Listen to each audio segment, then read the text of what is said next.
Thanks for tuning in to another episode of Retire Right. I'm Ryan Wyatt, per usual, joined by Ron Wyatt, Nick Lewandowski. We're all wealth advisors here at the firm. Ron and Nick are on the investment committee. Today, what we're going to do a deep dive on is Social Security. And I would say, while Social Security is not something that is going to necessarily cover significant portions of everybody's spending in retirement, I do think that a lot of people share the same thoughts or values in terms of wanting to at least maximize their benefits. So what we're going to do today is we're going to talk about, just go over some of the basics, because we'll be using those terms throughout the entire episode. We'll talk about some unique claiming strategies that I don't think that everybody is aware of, that are available to them.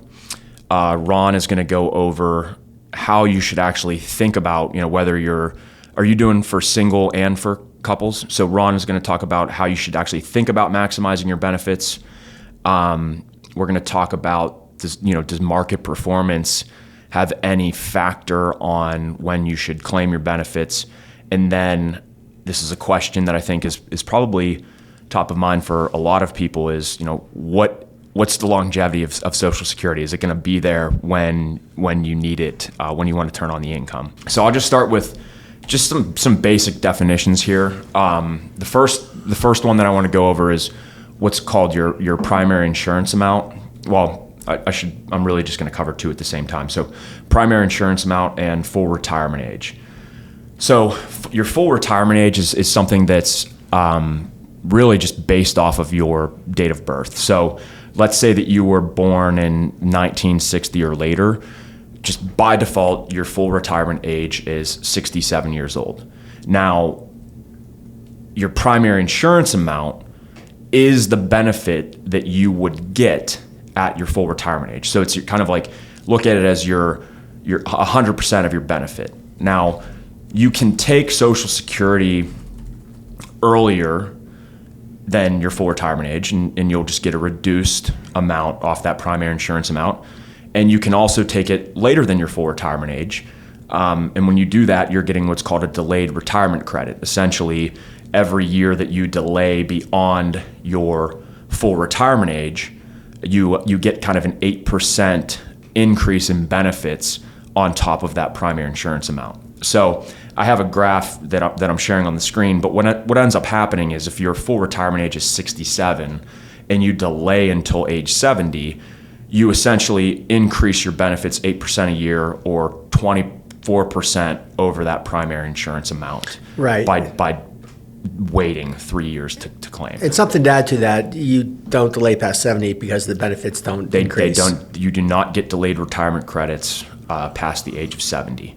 Now, the other thing, just kind of basics or 101 that I want to share with you is those delayed retirement credits. So if you, again, just focusing on the right side of the graph, focusing on the bottom number for the full retirement age of 67, that 8% increase in benefits per year does not factor in the cost of living adjustment. So you would add 8%, and then whatever the Social Security Administration says that cost of living adjustment is for the benefits, that gets added on top of that. And the same holds true for if you take it earlier. It's roughly a 6% reduction in benefits, but that's not factoring in the cost of living adjustment. So it really ends up being a little bit less once you factor in inflation, but generally speaking. Yeah, to make it real simple, let's just say, I'm totally making up numbers. Let's just say at 62, you get a $1,500 benefit, where at 70, you get a $2,500 benefit per month. That $2,500 benefit is adjusted for inflation, going forward. Sure. All right, so those are basics. Another, I would say, basic, but it's a little bit more involved that I'd like to go over, and Nick, I'll pass this off to you if you don't mind, is spousal benefits. If you could just, to explain what they are, how do you claim them? What's the most you can receive, that kind of stuff. So when folks are, especially further out from retirement, and they aren't spending a lot of time thinking about Social Security and all the rules, there's this misconception sometimes that, well, it's your record and your earnings, and that's it. And the reality is, if you are married, and we're not going to get into all the things with ex-spouses and deceased spouses, right, but there's rules that apply to those too. I'm just going to say married for the purposes of this discussion. Sure. If you're married, you actually are entitled to up to 50% of your spouse's benefit, which is really powerful potentially for married couples, particularly in the relatively common situation where you have one spouse who's a very high earner and one spouse who earned at a much lower level over the course of Or their didn't work career. at all, maybe. Or didn't work at all, yeah, especially if they didn't work at all. And so it gives it's just extra benefit, basically, that goes to the spouse who earned less over time. So you're saying, let's just use some numbers here. So say the higher income earner, their primary insurance amount at full retirement age is $3,000. The maximum spousal benefit that the lower income earning spouse could receive is $1,500. 50% of that primary insurance amount on their spouse's record. Right, and I want to add something to that. So if the lower earning spouse's own benefits $2,000, they would never want to claim long-term that the spousal benefit. They would claim their own benefit. You get the spousal benefit when your own benefit is less than 50%. And actually, the way that the Social Security application process works, they actually look at that for you. So right. You wouldn't even, if your benefit's going to be higher than the maximum spousal benefit, they're just going to put give you on you your the own. correct benefit, right? I guess the question I have is, so how does the claiming of the spousal benefit work? Am I, married couple, can the wife, if she's the lower income earner, can she just go and start claiming the spousal benefit, whenever she wants, and her husband doesn't need to be filing? How does that work? In the instance that we're talking about, where you have the lower earning spouse and the higher earning spouse, right. The higher earning spouse has to have filed for their benefit, for the spousal benefit to kick in. As you said, once that higher earning spouse files, the Social Security Administration, people talk about the ineffectiveness of government. If they do a good job with this one, they will automatically increase the benefit at that time. But the key thing that has to happen for the spousal is the higher earning spouse has to have filed already. Okay. You can't preemptively start getting spousal benefits. Let's just continue on with this example. So let's, say husband is the higher earner, the wife either, didn't work or was the lower earner, and she's going to qualify for spousal benefits. But there's a little bit of an age gap. So say the husband wants to claim his, he files at 67 for retirement age, but the wife is 62. If she goes in and starts claiming spousal benefits at 62, not her full retirement age, what would that look like for her? There's a slight reduction in her benefit because she's not at the full retirement age yet. So it's the same thing as filing your regular benefits. If you're doing it, the spousal benefits before your full retirement age, you're not going to receive the maximum benefit of 50%. It'll just be less. Yeah. Ron, a question for you, and this is where we're going to start, I would say, getting into a little bit more detail, really talking about claiming strategies or how to kind of wrap your head around claiming strategies. So when you think of, whether you're single or a married couple, how do you think about claiming and setting someone up to maximize their benefits? So it's $1 million question is, everyone wants to maximize the benefit. So it really comes down to longevity. And you want to look at your family history and also your own health situation, right? So what the slide shows is that if you're deciding to delay from 62 to 67, from early to, let's just assume 67 is full, if you live 81 years or longer, right, then it was beneficial for you to take full retirement benefits, not take them at 62. So you're saying the break-even age is 81 and a half. Right. And if you live longer than 81 and a half, which nobody knows if they're going to or not, but right. If you did, you would have been better to delay correct taking it at full retirement age as compared to 62. Exactly. Now, if you're deciding, should I take it at 67 or delay it to 70 to get the maximum benefit, then the break even is about 85. So in general, if you look at someone who's 65 years old, the probability of living to 85, men, the probability is less than 50%. Women, it's right around 50%, right? So that becomes kind of iffy. It really, again, depends on family history and your own health, right? Mm-hmm. So we're kind of talking about individuals as a break even. Now, we're assuming in here the portfolio return, which we'll get into later, has a factor on this too, and we're assuming a 2% real rate of return. So that means if inflation's 3, you add 2 to that, it's a 5% return, minus 3% inflation is 2% real. That's how we're assuming. Higher or lower rates can affect this slightly, but in general, this is how it works. Gotcha. And then, so that's more, you would say that's more relevant to kind of like a single person there. Right. So what about couples? All right, so the next illustration, what we're showing is, I really just want to focus on the general concept. So what people often, where I see mistakes being made is that a couple, only one person has to live to life expectancy or beyond. That's it, one person. So let's just say in an example where... Before you say the example, can you just explain why that's the case? Yeah, because what would happen is, let's just say, my wife and I, we both work, but let's just say, for example, that my benefit's $3,000 and hers is $2,000, right? So she qualifies under her own benefit. So if I passed away early, my benefit, she basically takes it over. She loses her 2 and she gains my 3. Yeah, right? She steps up into your benefit. Exactly. And so only one person has to live to life expectancy or beyond. So there's basically arbitrage for couples. As long as one person lives to that, that age or beyond, it's beneficial. So in general, the higher wage earner wants to delay and the lower wage earner wants to take it earlier. And this is for this is more for like kind of normal assumptions for life expectancy, dual income kind of household type situation. Exactly. And it could apply also to someone who has a spousal benefit. But the general concept is this: if two people, a couple, both people are bad family histories, they're in bad health, take it early. Right. If and it's only a few situations, but if both family histories are incredibly good and people are incredibly good health, it might make sense for both people to delay till 70.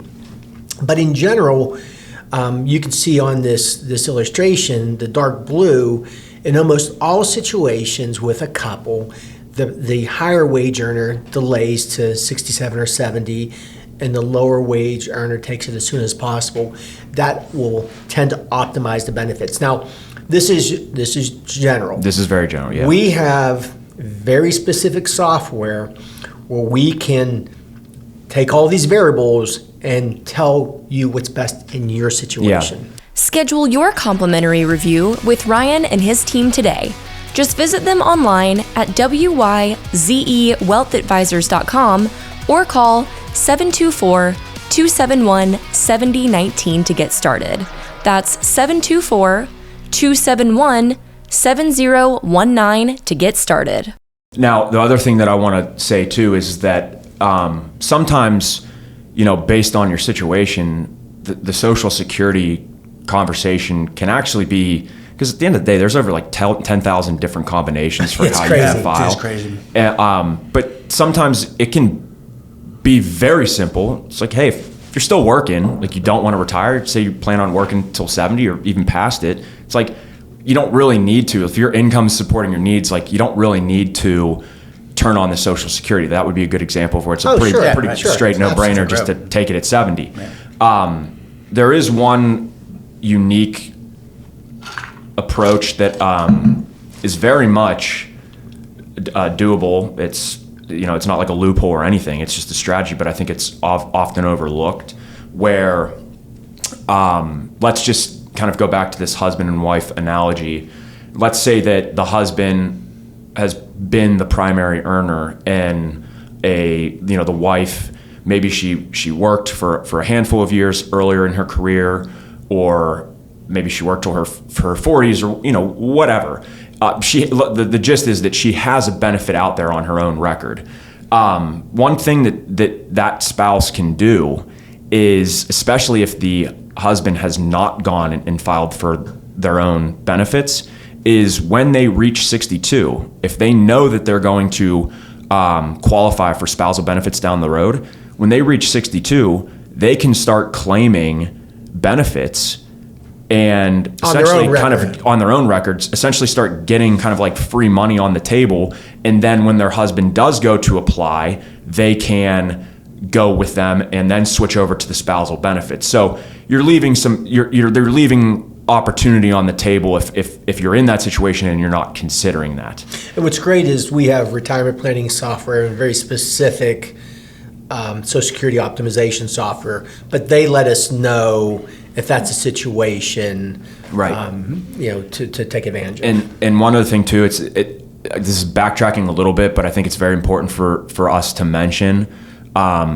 We did not talk about this earlier, and I think that we should have. If you are working and you claim Social Security before your full retirement age, you can receive a reduction in your benefits. But if you're working and then claim at full retirement age or later, you're not going to receive a reduction in your base benefit based on your income. So I just wanted to say that. That's completely separate from how Social Security is taxed. It's just a straight up reduction in benefits before your full retirement age while working. All right, so let's switch over to using expected returns, based on valuations as a guide for claiming benefits. Sure.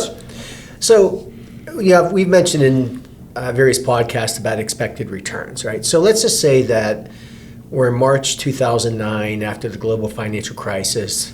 The stock market's really, really, really cheap. And someone is trying to decide, do I want to take delay Social Security or not? In that situation, if you delay Social Security, that means you have to take more money from your portfolio. But if the portfolio expected return is really, really high, in that situation, you may want to take Social Security earlier to give that portfolio a chance to rebound. And if you looked at from March of 2009 to the next 10 years, the returns were incredibly good because valuations were so cheap. There's a very strong correlation. On the other hand, so it makes sense to delay, to take it earlier. On the other hand, if market valuations are high, it probably makes sense to take the start trimming back on the portfolio. Yeah, sooner to supplement income. Yeah, needs. so market portfolio cheap, take the benefit early. Market portfolio is expensive, expected returns low. You basically do the opposite. And it's just like one of those things. Like think about when the market's expensive.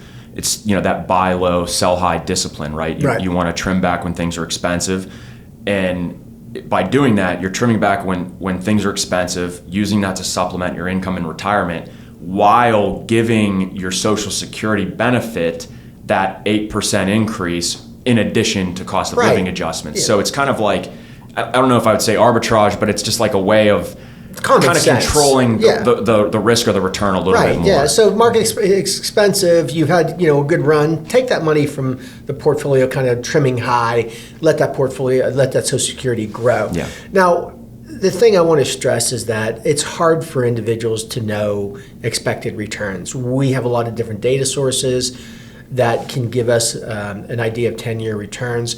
A lot of it's based on current valuations. Real simply, if a 30-year bond is yielding 10%, guess what you're getting for 30 years, right? If it's 2%, bonds are very easy.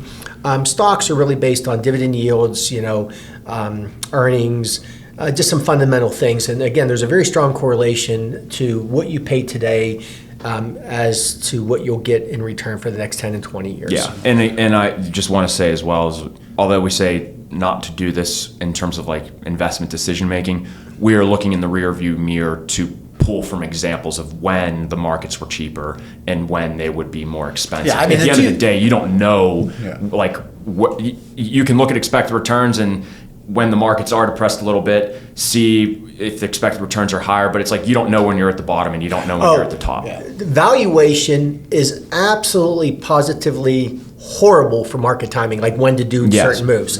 It cannot be done. It's really long-term, 10, 20 years. Yeah. You're looking for big outliers as well. That's why Ron gives the March 2009 example. This isn't, we have an expected return outlook that's 1% higher than the Social Security increase. Therefore, that's just there's not enough room there. So, Nick, one final kind of area that I want to go over, and we can close out with this. So, I want to talk about, question that I think a lot of people probably have is Social Security going to be there? Comes up all the time. So can you hit on like the current health of the Social Security fund first? And then I'll have a couple other questions that I want to ask you as well. The bad news is, start with the bad news. The system is only No, we got to close out with a little cherry on top. We'll get happier, but the bad news is, and this is why people ask this question because they see this all the time, the system is only projected to be funded through 2035 currently. Not great. Why? I feel bad for you guys. Which gets to the next part of the topic. So that's the bad news. The good news is it is vanishingly unlikely that we get to 2035 and the government is like, well, sorry, everyone, there's no more Social Security. Social Security is one of the most popular programs in this country, in a divided country politically. Pretty much every retiree does not want their Social Security benefit to go away. Yeah. And they're going to hold politicians to account for that. So what will happen is, No, I was going to ask, I was like, have we seen this before? We have. In the mid-'80s, the system was even closer to running out of money. I think it was that, It was 1983. about to become insolvent. Under the Reagan administration. And this is why you'll know the timing will look similar because they're going to, politicians will always wait on this. And because of the solutions they'll have to take, they'll always wait until the last minute. So they're forced to do something. They're forced to do it. They'll never do it proactively. And this is what happened in the mid-'80s during the Reagan administration. The system was in deep trouble. Everyone knew it was in deep trouble. I mean, it was going to run out of money. It was going to run out of money. This wasn't like a hypothetical thing. Like the numbers were very clear. And so almost right before it happened, it was a very short frame of a couple months. Everyone got together and said, okay, we finally have to do something. And so they did. And what they did in the 80s is what we will likely see again. And they in that time, that was when Social Security benefits became taxable. Yeah. Benefits they adjusted the way that they did cost of living increases in the future, which biased them down versus actual inflation. Right, that's like a stealth. It's like a stealth tax. So, like for example, if inflation's 3% and Social Security is increasing at 2%, people are getting a slow cut, but they don't really notice it. So there's not a lot of people getting super upset. So the other thing they did was then increase the full retirement age as well, so people can't start claiming earlier. And I think that's the same playbook we will see again, probably in 2035, 3 months before there's an impending thing. And with retirees who have claimed or are on the cusp of claiming, the rules will be adjusted so that people who are very close to their Social Security claiming age will not face big disruptions. They will be, I can't guarantee anything, but they will likely be better protected because they don't have any time to adjust their plans or how they've planned for retirement. You and I may have to deal with some significant changes in our benefit. You're probably okay, Ron. Yeah.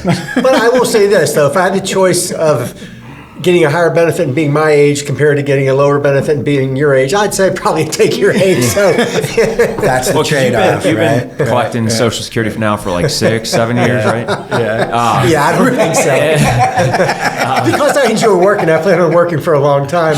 I'll be taking it at 70 because I don't need the income. Well, all I hear is I think you're mooching off Nick and I's hard work here. Oh, absolutely. Millennials have to give something back to society. But on a more serious note related to this topic, it's obviously a source of anxiety for a lot of folks.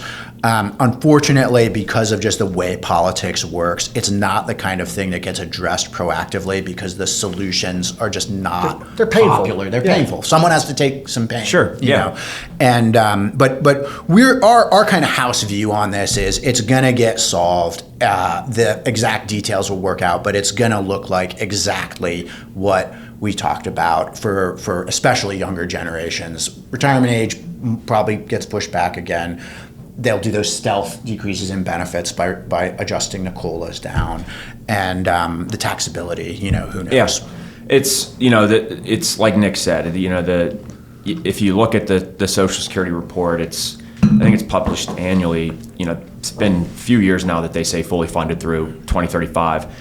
That's the downside. The upside is that there are a lot of ways for the government to shore up the system, and with, like you said, how big of a deal Social Security is for a lot of people, I think it's reasonably safe to assume that some actions are taken. Yeah, to wrap it up, I fully believe Social Security, will be there in the future. Absolutely believe that.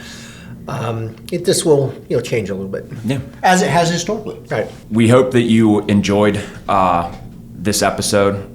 A little bit of a different focus, just kind of like one very specific, minute topic: Social Security, different claiming strategies. For our clients, if you're, we know, where you are in terms of like where you at? Where you at? We know where you are in terms of like the timeline for claiming, and this is something that we're running in your plans frequently. If you have somebody that you think this is top of mind for, don't hesitate to share the episode with them. And if you're a prospective client trying to kind of mull this topic over and see how it fits into everything else in your retirement plan, our contact information has been shared during the episode a couple times. Please don't hesitate to reach out. Happy to further discuss. Thank you. This episode's content is for informational purposes only. Opinions expressed herein are solely those of Wyze Wealth Advisors, unless otherwise specifically cited. Material presented is believed to be from reliable sources, and no representations are made by our firm as to other parties' informational accuracy or completeness. All information or ideas provided should be discussed in detail with an advisor, accountant, or legal counsel prior to implementation.